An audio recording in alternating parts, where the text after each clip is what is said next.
Hi everyone, today I'm here to do day 2 of the Vlogoween. I'm going to do an autumn witchy questions tag that was started by Dragonfeather369. I've got some notes on my phone with the questions and a little bit of my answers, so I will be looking down, so I'm not trying to be rude. Okay, so number 1, what does autumn mean to you? So for me, autumn is a very magical time of year. I always feel very witchy during autumn.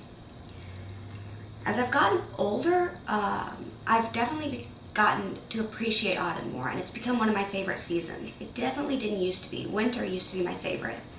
And I still, when I was very little, it was summer, but then I quickly got over that because I do not like the heat. Let's see. I love the theme of letting go and transformation and renewal.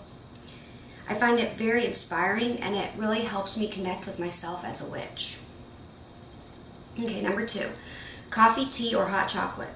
I don't like coffee, and I only like hot chocolate with milk rather than water, but I'm lactose intolerant, so I'm going to go with tea. Sorry, I'm a little sick. Favorite autumn color?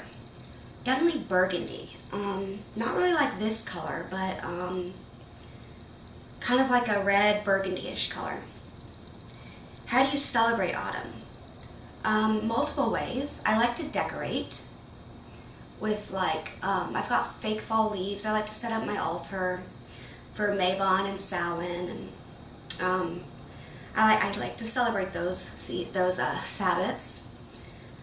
Each year is unique. I do different things for the rituals, but I usually do at least some type of ritual, if only like lighting a candle or saying thank you. I'm sorry, my throat and everything is bothering me. During October, around Samhain, I like to go to the pumpkin patch. Or if I can't get out there, I'll just go to the store and get a pumpkin. And I like to carve it into a jack-o'-lantern to represent a light and put a special candle in it to light the way for the dead. Sorry.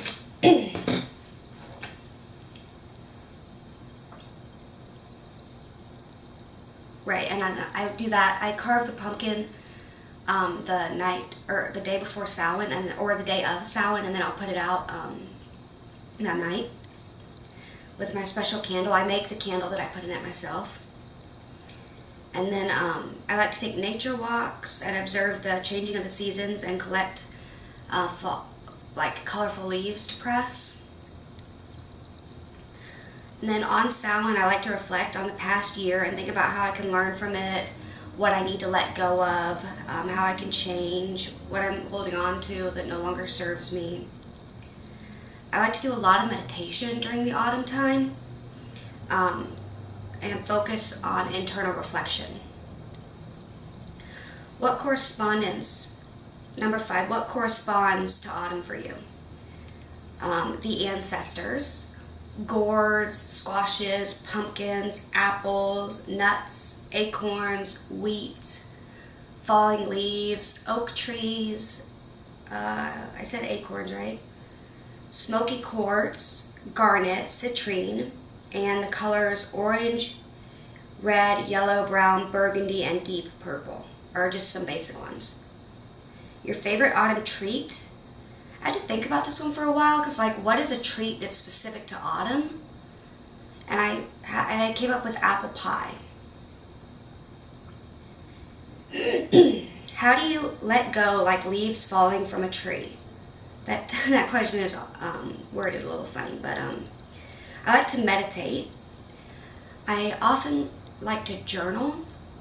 I don't have a written journal. I do it on the computer most of the time, because it helps me get my thoughts and my feelings out, and that helps me to really kind of release what's pent up inside, and it helps me let go. I've also actually done a couple rituals like specifically to help you let go of things. And those were helpful. Okay, number 8, favorite autumn memory. So as a kid, my favorite autumn memory was definitely going to the pumpkin patch each year and getting to pick out a pumpkin. I got to pick out one and my sister got to pick out one. Not a huge one or anything, but not like a tiny one either, just a regular kind of sized one. And then we'd get to go home and my dad would help us carve them. But slightly more recent, not really that recent actually, but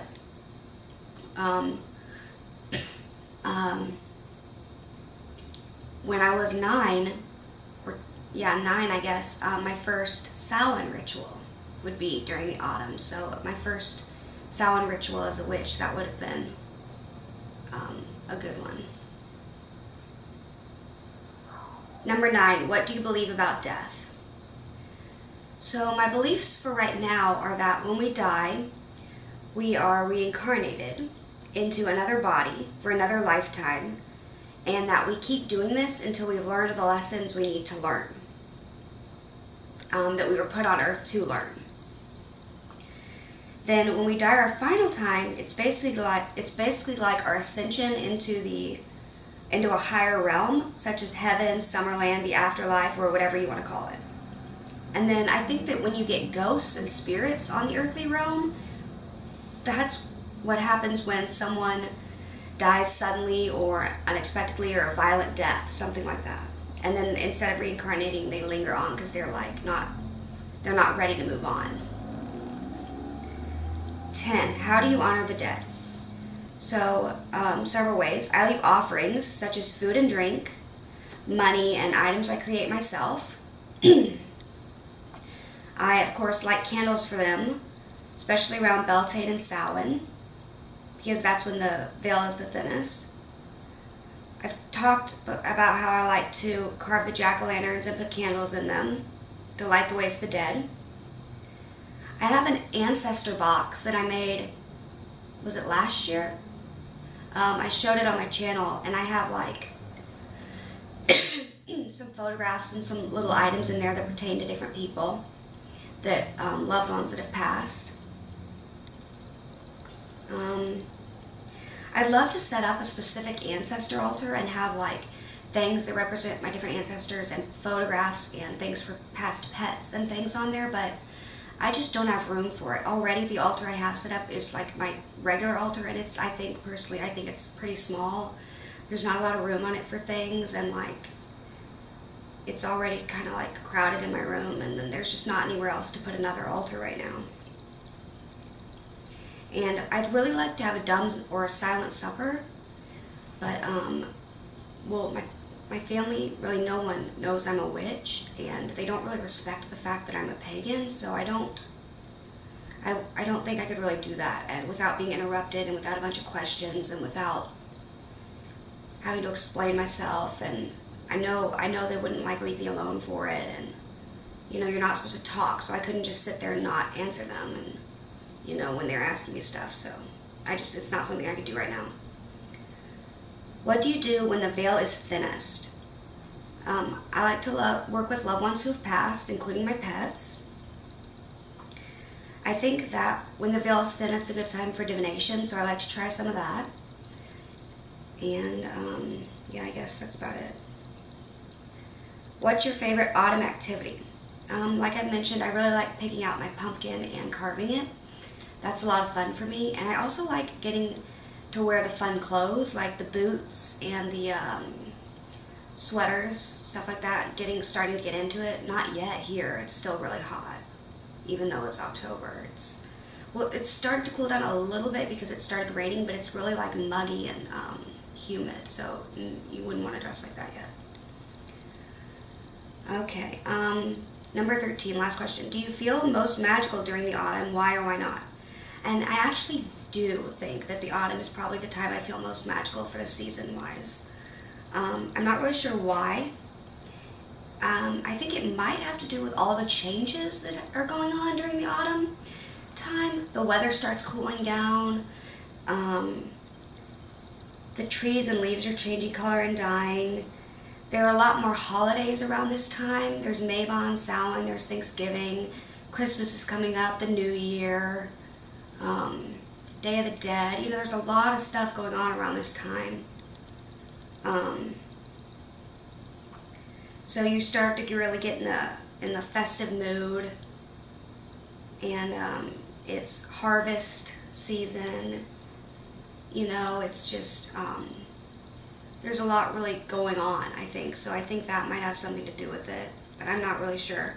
But for whatever the reason, I really do get in the mood to do a lot more magically than other times. And I do a lot of kitchen witchery during this time because there's a lot of cooking for family and for Thanksgiving and Christmas and things like that. And Yule, too. I didn't even mention Yule. So, yeah. That's all the questions. If you want to do this tag, that'd be awesome. I'm not going to tag anyone specifically, but anyone who's watching, feel free to do it. And thank you so much for watching. Please comment, rate, and subscribe.